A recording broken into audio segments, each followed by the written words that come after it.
You ever take a job out of desperation? Not because you want it, not because it pays well, just because something inside you, something cold and clawing, tells you that you have to? That's how I ended up as the caretaker of an abandoned morgue on the outskirts of Willow Creek, Montana. Population, maybe 400 if you counted the dogs. I'd just gotten out of a long, ugly breakup. Lost my apartment, my brother wouldn't take me in, and my phone was about to be cut off. Caretaker needed, night shifts only, on-site housing provided, good pay, must be discreet, attentive, and unafraid of isolation. Apply in person, no phone calls. I didn't even think twice. Gas was cheap. I packed my last belongings into the trunk of my rust-bitten Corolla and drove for 6 hours through winding back roads and silent pine forests until I saw the turnoff. A bent iron gate, hanging from one hinge with faded lettering across the top. Willow Creek County Morgue. The place had been closed down in the late 90s after some budget cuts and a city scandal no one ever seemed to want to explain. All the bodies and files were supposedly relocated. But the building still stood, hulking, silent, and wrapped in fog even though it was barely noon when I arrived. The caretaker before me was a man named Carson, late 50s, smelled like antiseptic and stale coffee. He didn't shake my hand, just nodded, then handed me a small brown leather notebook. "These are the rules," he said. He didn't wait for me to read them. He didn't give me a tour, just got into his ancient Ford pickup and drove away, tires crunching gravel. I never saw him again. Inside the front door, the morgue was freezing, colder than it had any right to be, considering there hadn't been a working refrigeration system in decades. My breath came out in white clouds. Fluorescent lights flickered above like they were dying, too.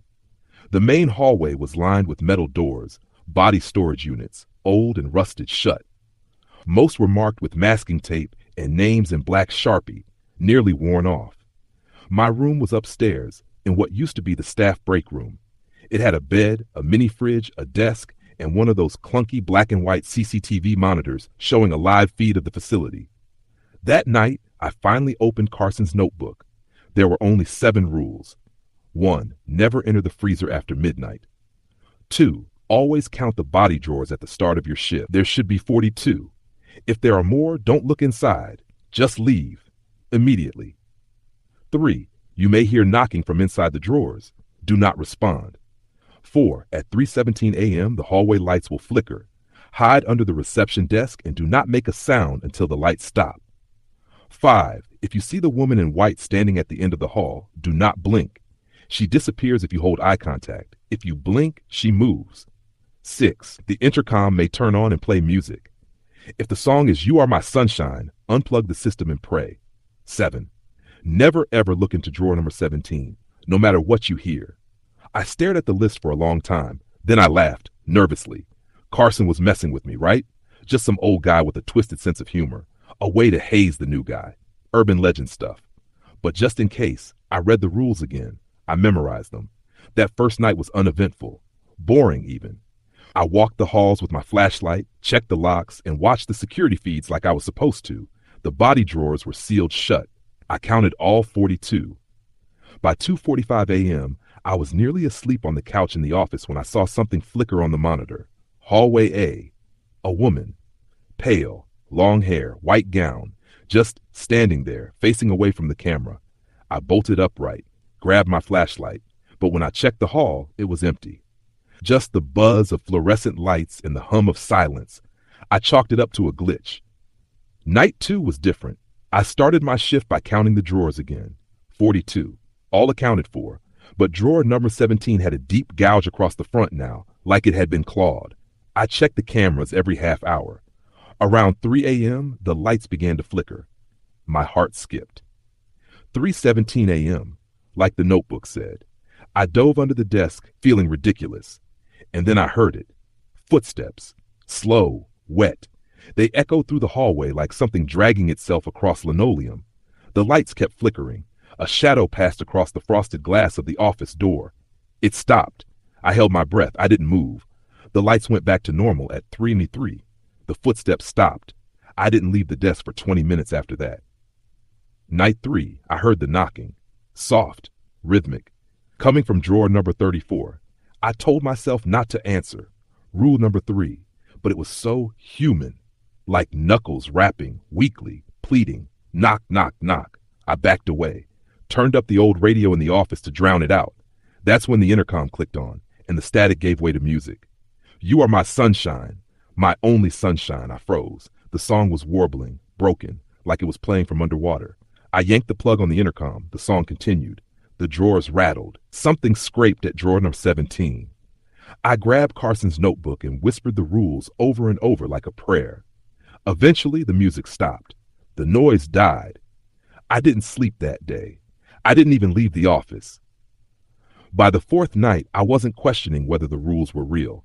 I was questioning whether I'd survive the week. And then I made a mistake. I blinked. I don't even remember why. Maybe dust got in my eye. Maybe I was just tired. But whatever the reason, it was enough. She moved. One moment she stood still at the far end of the corridor, a faint silhouette in the glow of the flickering hallway lights, her face hidden, her white hospital gown hanging limp like wet fabric. I'd seen her the previous night on the security feed, but that night was different.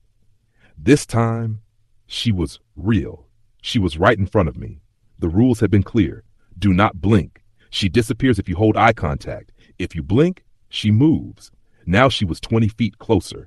Her head twitched to the side, just enough to let me see her jaw. It was slack, broken looking, hanging far too low as if unhinged. I stumbled backward, flashlight trembling in my grip, my feet refusing to obey logic. I blinked again. She moved. Closer. Now I could see her eyes, 2 dark pits, wide and unblinking, set deep in a face that looked like it had been carved out of wax and then melted. I felt my bladder clench, my breath coming in sharp, short gasps. I tried not to blink again. I tried so hard, but the lights flickered again, and instinct made my eyes flinch. She was inches from me now. And then, gone, just like that. The corridor was empty again. The silence rushed in so fast it roared. I collapsed against the wall, chest heaving. My skin felt cold, damp. When I looked down at my arms, I saw tiny handprints, child-sized, pressed into the condensation on my skin. After that, the nights began to blur. The knocking happened every night now. Multiple drawers, sometimes overlapping, like a symphony of the dead trying to claw their way out. The intercom played not just You Are My Sunshine, but sometimes other things. A child's laughter, the sound of labored breathing. Once it whispered my name, over and over. I kept following the rules. That notebook became my Bible. I read it hourly. I didn't sleep more than 20 minutes a day. Food started to taste like cardboard. My hands shook all the time. By night 5, something new happened. There were such 43 drawers. I stood there staring at the cold wall of metal. I counted again. 43, not 42. One extra, and the new one, it wasn't rusted like the others. It was clean, almost polished. Drawer number 43. It hadn't been there yesterday. I ran. I didn't care what Carson said about being discreet. I threw my things in a bag and sprinted to my car, but the car wouldn't start. No engine turnover, no click, just silence. Even worse, the keys were wrong, not mine. They were old, brass keys with a faded leather tag labeled Staff Locker B. I never had a locker. Back inside, the morgue seemed different, like it was breathing. I went back to the office to regroup. That's when I noticed it, on the desk beside the security monitors. A second notebook, same brown leather, same handwriting. But it wasn't from Carson. The first page read, Updated protocols for caretaker number 12-1. If drawer number 43 appears, do not leave the premises. Leaving activates phase 2. 2. Your keys are now inside the drawer, the real drawer. 3. One of the bodies is not dead. It moves when you're not looking. Don't let it get behind you. 4. You may now receive visitors. Do not open the door after 2 a.m., no matter who is knocking. 5. Drawer 17 is now active. You must feed it. Feed it? I flipped through the rest of the notebook in disbelief. Pages and pages of messy, frantic scribbles. Diagrams of the building. Names I didn't recognize. Caretaker numbers crossed out. Doodles of something that looked like a human skeleton, except with too many joints and fingers that bent backward. The last page just said, You've seen her now. She won't stop. Not until you open the drawer. Around 1:45 a.m., someone knocked at the main entrance. 3 times. I froze. Another knock. Lighter this time. Slower. Intentional. I crept to the hallway and peered around the corner. I couldn't see the door directly from where I stood, but I heard it again. Tap, tap, tap. Then a voice. Hey, hey, man, open up. It's Carson. My stomach dropped. It sounded like him. Same voice, same gruff tone. But I remembered what the notebook said. Do not open the door after 2 a.m. I glanced at the clock. 2 a.m. Come on, man, the voice pleaded. They didn't tell you everything. I left something inside for you. Just let me in for 1 minute, I swear. Silence. Then a scratch. Not on the door, behind me. I spun around just in time to see the CCTV monitor blink. Drawer number 17's camera feed went black. The lights in the hallway flickered. Then they all went out. Total darkness. No sound except my own shallow breathing and something wet dragging across tile. Getting closer. I didn't run. I didn't hide. Instead, I walked toward it. Flashlight in hand, notebook in the other. I walked into the cold room where all 43 drawers lined the wall. Number 17 had swung open. Inside, there was no body, just a mirror, old, cracked, stained around the edges, but still intact. And I saw my own reflection. Except it wasn't me, not exactly. The version of me in the mirror was smiling, wide, eyes black, mouth open far too wide. Something moved behind him in the glass. The woman in white, stepping into the frame, placing a hand on his shoulder. Then my reflection winked. The mirror shattered without a sound. No ringing glass, no echo. Just a silent collapse as if it had crumbled under the weight of its own reflection. I stared at the shards scattered across the floor of drawer number 17, each piece catching the pale hallway light and reflecting back images that weren't mine. One shard showed the reception desk. Another showed the hallway.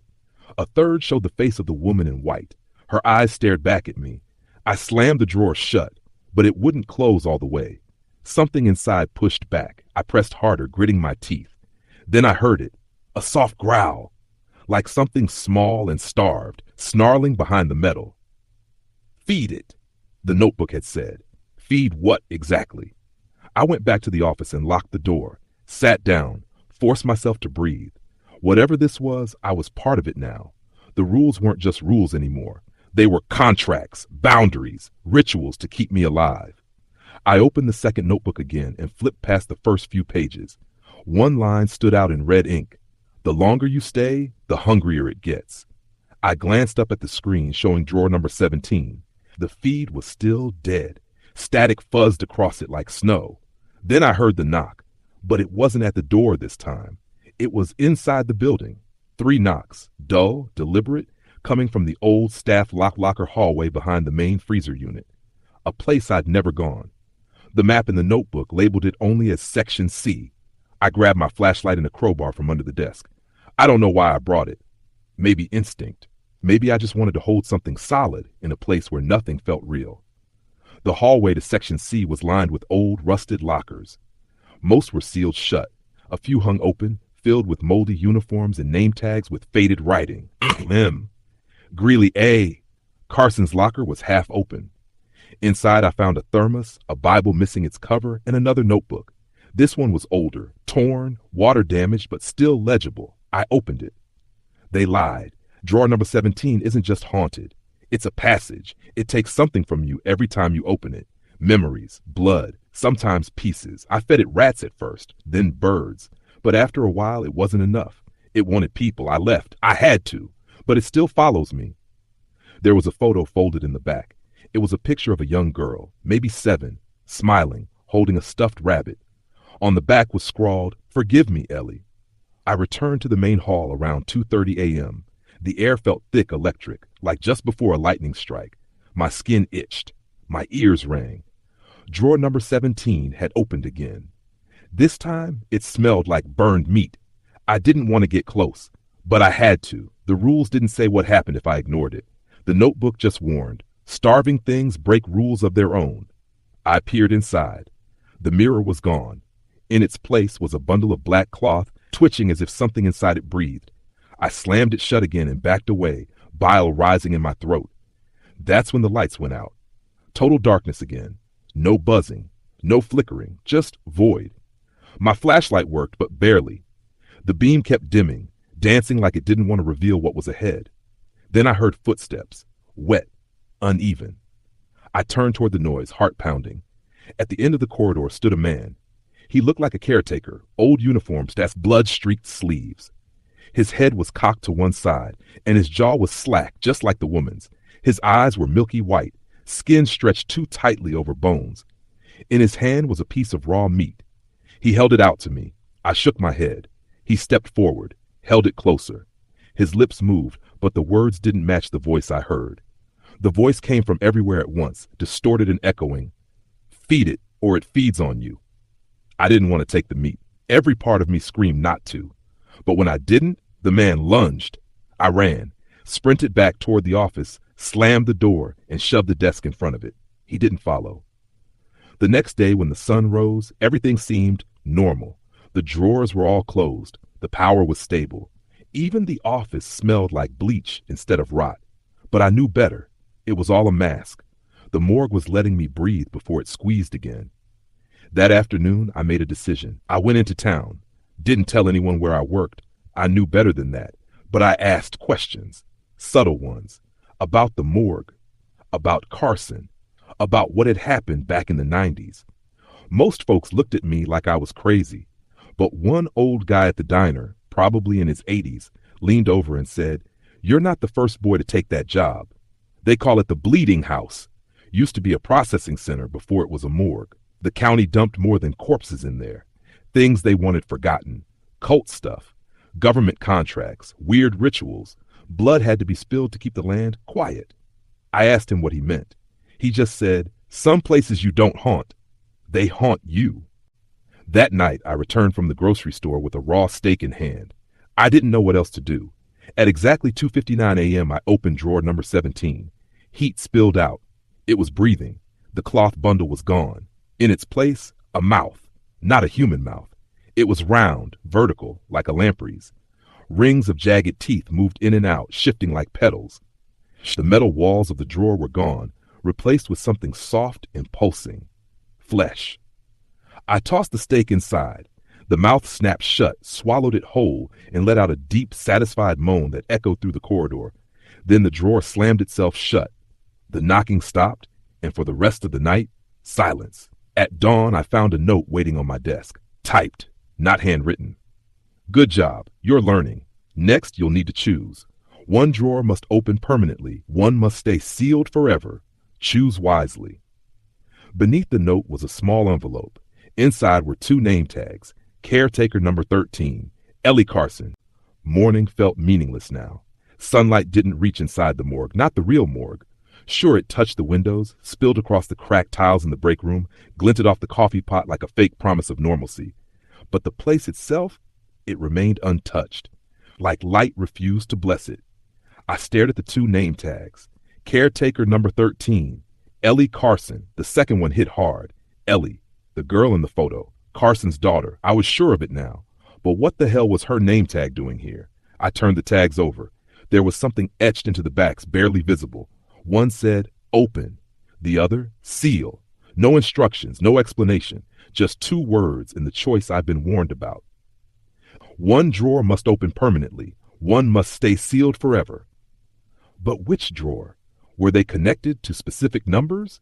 Was Ellie in one of them, or part of one? I spent the next 3 hours going through every note I had. Both notebooks. Every post-it, every scribbled warning, every taped diagram and blood-smeared drawing.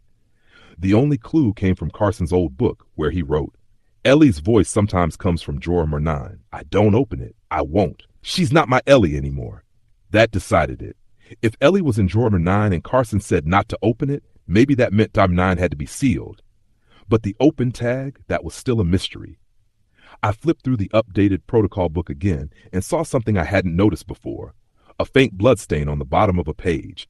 When I held it to the light, I saw the words, "Drawer number 43 hungers for truth. If you open it, prepare for memories." I thought back to that night when drawer number 43 first appeared. The way it seemed to manifest out of nowhere. The way it hadn't rusted like the others. As if it was new or waiting. If that was the drawer that wanted to be opened, if that was the permanent one, then I had my answer. I placed the open tag beside drawer number 43, and I walked, slowly, hands trembling, to drawer number 9, and sealed it shut with the seal tag. As soon as the tag clicked in place, the air around me shifted.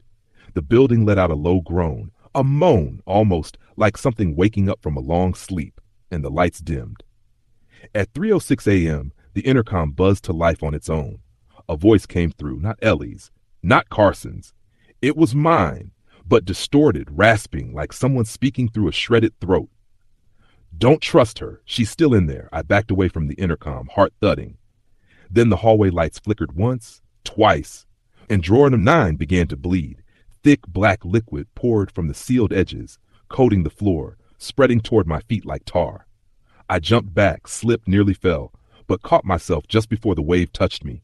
It smelled sweet, like overripe fruit mixed with copper and rot.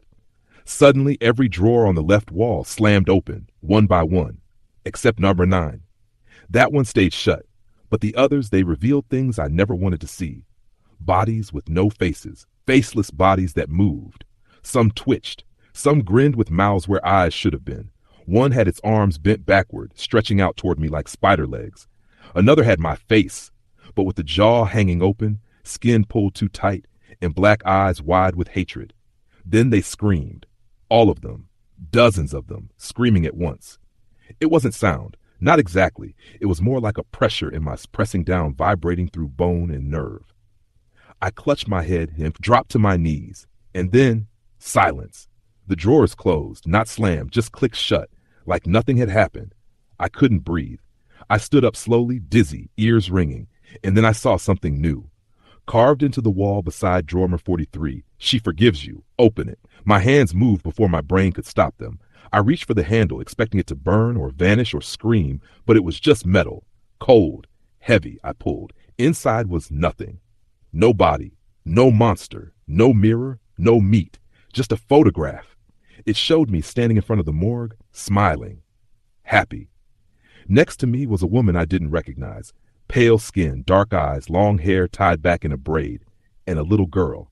Ellie. She held my hand. On the back of the photo, scrawled in ink, "We were happy before the deal." I staggered backward. I didn't remember this. I couldn't remember this. I tore through the desk drawers, flipped pages, searched for anything that could confirm the photo, that could prove this wasn't just some mind trick. In the bottom drawer of the office desk, I found an old ID card. Not Carson's, mine, different name, same face. Name, role, mortuary research assistant. Project Black Silo, clearance LVO 2. The date was from 6 years ago, 6 years. That night, I didn't sleep. I didn't even blink. I sat in the center of the cold room, watching all 43 drawers, waiting for something else to move. But nothing did. Not until 3:33 a.m. when the woman in white appeared again. This time, she didn't stand at the end of the hallway. She stood inside the office, right next to me. She didn't move. She didn't blink. But her hand reached out slowly and placed a small envelope on the desk. Then she vanished, just like that. Inside the envelope, one final note, typed, smudged. "You made your choices. The sealed one dreams. The open one remembers. Now you must pay." Underneath the note was a scalpel, and a single line etched into its blade. "Only blood can set her free." The scalpel felt heavier than it should. It wasn't rusted or jagged. It was clean, polished, precise. The kind of blade made for delicate cuts, surgical decisions. But the message carved into its edge made it clear this wasn't about science. Only blood can set her free. I turned the blade over in my hands while the static from the monitor buzzed softly behind me. Drawer number 9, the sealed one, had stopped bleeding. No more tar, no more screams. It was silent now. But it wasn't over, because the dreams had started. I don't know when I fell asleep. Maybe it was a micro nap. Maybe the exhaustion finally caught up. But when I closed my eyes, I woke up somewhere else. A long corridor stretched before me, lined with open drawers that pulsed like lungs. At the end stood Ellie, her stuffed rabbit dangling from one hand, her dress covered in soot. She looked up at me with black, hollow eyes. "You locked me in?" she whispered. "You promised you wouldn't. I tried to speak, but nothing came out." "He made you forget," she said. "You were supposed to free me, not trade me." Then her skin peeled away like paper, revealing rows of teeth beneath her cheeks. She screamed, and I woke up, back in the office, soaked in sweat, heart pounding. The lights had gone out again, of course. Only the red backup bulbs flickered overhead now, painting everything in sickly crimson hues. The scalpel was still on the desk. Beside it was something new, a finger, fresh, still twitching. I pushed back from the desk so hard my chair tipped and crashed. The finger rolled off and thumped softly to the ground. And then I heard the voice again. Carson. You don't remember what you did, but the morgue does. I didn't want to believe it, didn't want to believe that I had worked here before, that I'd been part of it. But the ID, the photo, the dreams, they weren't lies. They were memories surfacing like corpses in thawed ice. The Project Black Silo. It wasn't just a code name, it was a ritual. A series of experiments meant to preserve consciousness through death by tethering it to anchors, bodies, names, rooms. Ellie hadn't died in the traditional sense. She'd been trapped. Her soul sealed into the drawer, locked away to keep the rest of the morgue from collapsing into itself. A sacrifice, one I had agreed to. The real reason I was here wasn't to guard this place. It was to finish what I started. At 3 a.m., drawer number 43 slid open again. Inside wasn't a photo this time. It was a heart, still beating, mine. I knew it. Somehow I knew it was mine. Every thump echoed in my chest, like my body recognized the rhythm. When I reached toward it, the drawer snapped shut, fast enough to make the air crack. I took it as a warning. Not yet. I picked up the scalpel again. Blood. It wanted blood, so I gave it. I sliced the inside of my palm, not deep, just enough to spill. The blood dripped to the cold floor, steaming slightly in the freezing air. As it hit the tiles, it moved, snaking toward drawer number 9 like a living thing. The seal tag began to shake. I backed away. The drawer thudded once. Then again, then it screamed.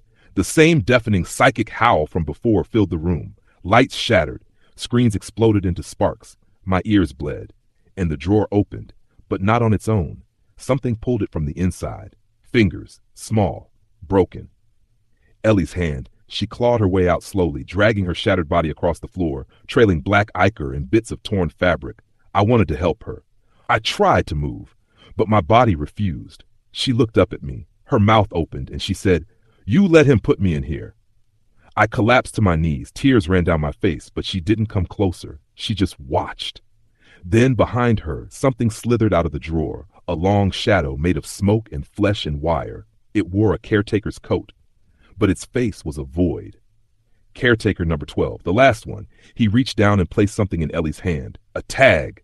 She looked at me again, then at the tag, then back at me, and vanished. I woke up in the freezer room. I don't remember getting there. My arm was bandaged, my chest ached, and the note was waiting for me. Typed, as always. The seal has broken. The hungry one sleeps for now. One final task remains. Enter drawer number 43. Leave the scalpel behind. And below the note, a final envelope. Inside was my original ID card. The back now read, Caretaker number 1.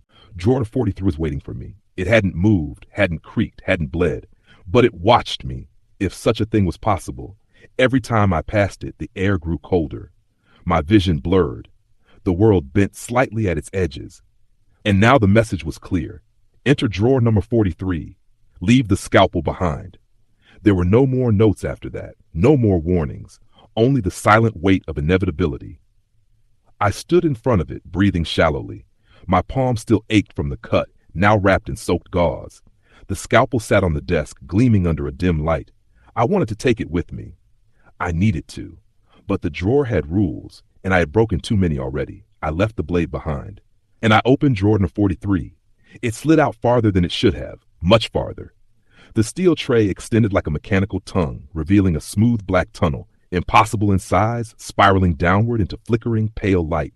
The temperature dropped instantly. Frost formed on my eyelashes. I heard whispers, a chorus, dozens of voices, hundreds, all speaking the same word.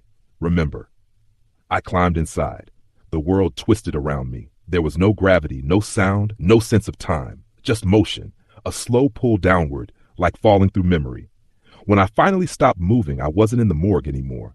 I was standing in a sterile white room with no ceiling, no walls, just light. And in the center, a mirror, not just any mirror. The mirror, the one from the old photos, from Carson's journal, from the day it all began. I walked toward it, and it showed me the truth. I was there, not as I am now, but then, younger, smiling.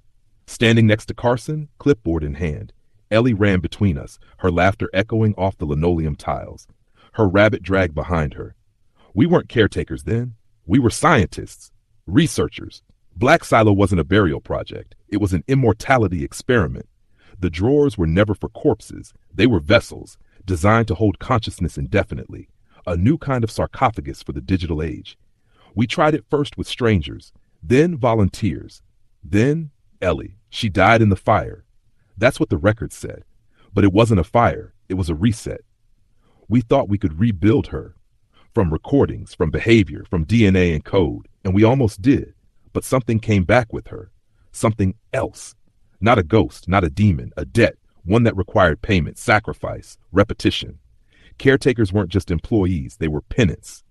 We had to keep watching the drawer, feeding it, binding it, over and over. And when the truth became unbearable, I chose to forget, to let them wipe my memory, to return as caretaker, not as architect. They gave me the job, the rules, the tags, and said nothing else.